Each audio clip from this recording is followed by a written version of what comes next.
Hello viewers, আমি jasmine. এই মুহূর্তে আপনারা সবাই কানেক্টেড আছেন জেসমিনস বেবি কেয়ার টক ইউটিউব চ্যানেলটির সাথে। চলুন আর কথা না বাড়িয়ে মূল ভিডিওটিতে যাওয়া যাক। আপনি কি জানেন জাপানের বাচ্চারা কম রাগ করে, কম কান্না করে, আর সবচেয়ে অবাক ব্যাপার ওদেরকে মারধর বা শাস্তি দেওয়া হয় না। তাহলে প্রশ্নটা দাঁড়ায়, তারা এত শান্ত থাকে কিভাবে? আজকের ভিডিওটিতে আমি আপনাদের সাথে শেয়ার করব জাপানি প্যারেন্টিং এর 5টি বৈজ্ঞানিক পদ্ধতি, যেগুলো ব্যবহার করলে আপনার বাচ্চাও হবে শান্ত, আত্মবিশ্বাসী আর নিয়ন্ত্রিত, একদম শাস্তি ছাড়াই। প্রথমেই যে বিষয়টি বলবো, শান্ত বাচ্চা তৈরি হয়, জন্মায় না। জাপানি মায়েরা বিশ্বাস করেন বাচ্চা খারাপ না, পরিবেশ তাকে বদলায়। গবেষণায় দেখা গেছে যেসব বাচ্চা বেশি চিৎকার করে তাদের সাথে বেশি কঠোর আচরণ করা হয়। যেমন একটা সিম্পল উদাহরণ দিই, বাংলাদেশে বাচ্চা চিৎকার করলে আমরা বলি চুপ করো, কিন্তু জাপানে মা বলে তুমি কি কষ্ট পাচ্ছ? এতে করে কি হয়? এতে বাচ্চা শেখে ইমোশন এক্সপ্রেস করা নিরাপদ। এইবার যে বিষয়টির কথা শেয়ার করব সেটাও কিন্তু খুব ইন্টারেস্টিং। কো-রেগুলেশন, একসাথে শান্ত হওয়া। জাপানি প্যারেন্টিং এর সবচেয়ে শক্তিশালী কৌশল এটি। খুব মনোযোগ দিয়ে শুনবেন এই সেগমেন্টটি। তারা বাচ্চাকে একা রেখে শান্ত হতে বলে না, বরং পাশে বসে শান্ত করে।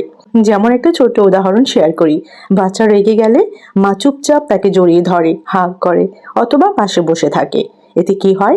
এতে বাচ্চার ব্রেইন ধীরে ধীরে কাম হয়, শান্ত হয়। সায়েন্স ইনসাইট কি বলছে? শিশুর ব্রেইন সেলফ কন্ট্রোল ডেভেলপ করে বাবা মার আচরণ দেখে। আরেকটি গুরুত্বপূর্ণ বিষয় হচ্ছে কম কথা, বেশি অনুভূতি। জাপানি মায়েরা বেশি লেকচার দেয় না, তারা ছোট ছোট শব্দ ব্যবহার করে, যেমন এটা কষ্ট দেয়, এটা ভালো না, এরকম। আরো একটু স্পেসিফিক করে বলছি, বাচ্চা কাউকে মারলে চিৎকার চেঁচামেচি না করে জাপানি মায়েরা বলে ওর কষ্ট হচ্ছে। এতে কি হয়? এতে বাচ্চার এমপ্যাথি তৈরি হয়। জাপানি প্যারেন্টিং এ আরো একটি কৌশল গুরুত্বপূর্ণ, সেটা হচ্ছে রুটিন, শান্ত জীবন। জাপানের বাচ্চাদের জীবন খুব প্রেডিক্টেবল, যেমন নির্দিষ্ট সময়ে ঘুম, খাওয়া, খেলা, সবকিছুই নির্দিষ্ট সময়ে। যেমন প্রতিদিন একই সময় ঘুমালে বাচ্চা কম ট্যান্ট্রাম করে, এবং জাপানি মায়েরা এই টেকনিকটাই কিন্তু ফলো করে। রিসার্চ কি বলছে, গবেষণা কি বলছে এ বিষয়ে? রুটিন থাকলে অ্যাংজাইটি কমে, বিহেভিয়ার ইমপ্রুভ হয়। আপনিও কি কোনো একটা রুটিন ফলো করেন? আমাকে কিন্তু কমেন্ট সেকশনে জানাবেন। আরো একটা গুরুত্বপূর্ণ বিষয় শেয়ার করব, অ্যাটাচমেন্ট আগে, ডিসিপ্লিন পরে।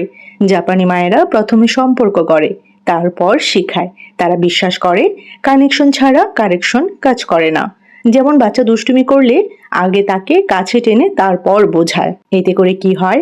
এতে বাচ্চা ভয়ের কারণে না, ভালোবাসার কারণে বদলায়। একটা পাওয়ারফুল স্টোরি শেয়ার করি আপনাদের সাথে।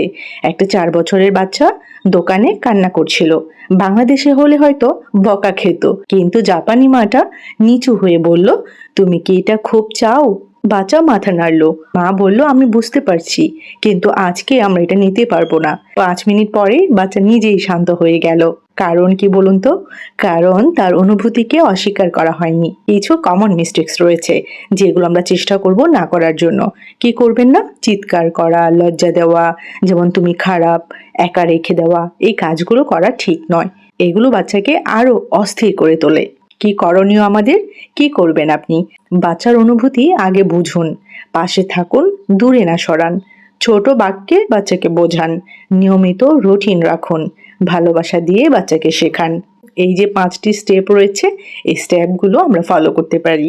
সব সময় মনে রাখবেন, শান্ত বাচ্চা তৈরি করতে শাস্তি লাগে না, লাগে শুধু বোঝাপড়া আর সময়। আপনি যদি চান আপনার বাচ্চাও হোক শান্ত আর আত্মবিশ্বাসী, তাহলে এই যে 5টি স্টেপের কথা বললাম, 5টি কৌশলের কথা বললাম, এগুলো আপনি ফলো করে দেখতে পারেন। কেমন রেজাল্ট পান আমাকে কিন্তু কমেন্ট সেকশনে জানাতে ভুলবেন না। এই সেগমেন্টে আপনাদেরকে জানাবো বাচ্চাদের শান্ত করার জাপানি 10টি সিক্রেট। প্রথম সিক্রেটটি হচ্ছে নির্ভরতার শক্তি। জাপানি বাচ্চাকে বেশি কোলে নেয়া, আদর করা, এগুলো স্বাভাবিক। এতে কি হয়? এতে বাচ্চা ইমোশনালি সিকিউর হয়, কম রাগ করে। 2 নাম্বার সিক্রেটটি হচ্ছে রাগের সময় একা না রাখা।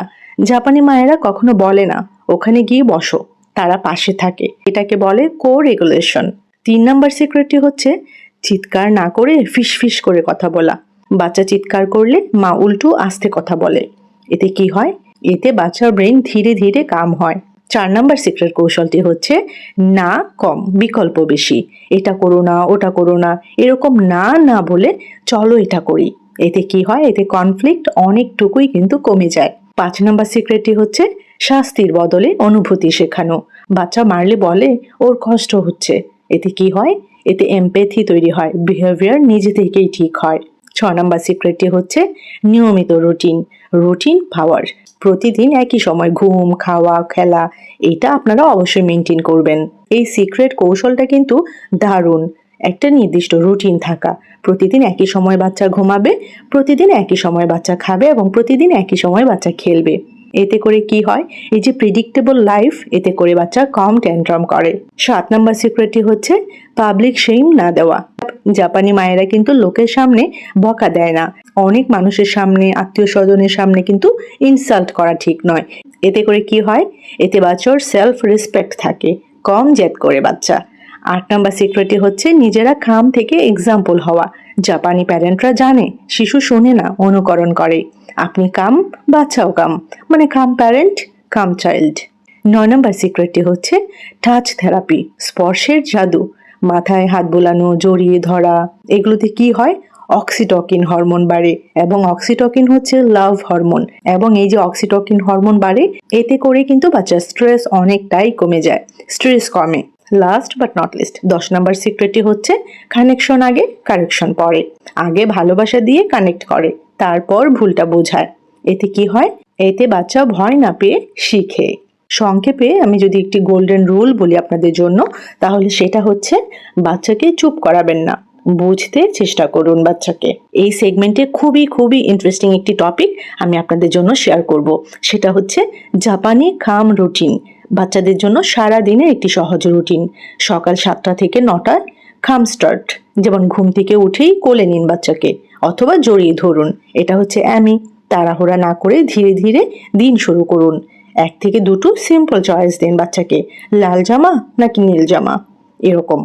এতে কি হয়? এতে বাচ্চা কন্ট্রোল ফিল করে, রাগ কমে। দুপুর 12টা থেকে 2টো রুটিন অ্যান্ড স্ট্যাবিলিটি। প্রতিদিন একই সময়ে খাওয়া, স্ক্রিন কম, বাস্তব খেলায় সময় দিন, বাইরে একটু খেলতে দিন। এতে কি হয়? প্রেডিক্টেবল রুটিন থেকেই কিন্তু কম ইরিটেবিলিটি, কম ট্যান্ট্রাম করে বাচ্চা। আগের মুহূর্তে জাপানিজ রেসপন্স, জাপানিজ টিপসগুলো আপনি ফলো করতে পারেন।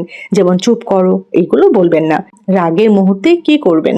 নিচু হয়ে চোখে চোখ রেখে বলুন, তুমি রাগ করেছো, আমি বুঝতে পারছি। বাচ্চার পাশে থাকুন, যেটাকে কো-রেগুলেশন বলে। একটু আগে আমি যেটা আপনাদেরকে বললাম। এরপর 1 থেকে 2 মিনিট চুপচাপ থাকুন। বাচ্চা এতে করে দ্রুত কাম হবে, খুব তাড়াতাড়ি বাচ্চা শান্ত হবে। বিকাল 4টা থেকে 6টা কানেকশন টাইম। এই সময়টা 20 থেকে 30 মিনিট শুধু বাচ্চার সাথে খেলুন, ফোন দূরে রাখুন। এই কাজটির মাধ্যমে কি হবে? ইমোশনাল কানেকশন বাড়বে, এবং ইমোশনাল কানেকশন বাড়লে ট্যান্ট্রাম কমে অনেকটাই। রাত 8টা থেকে 9:30 শান্ত ঘুম রুটিন। প্রতিদিন একই সময়ে ঘুম।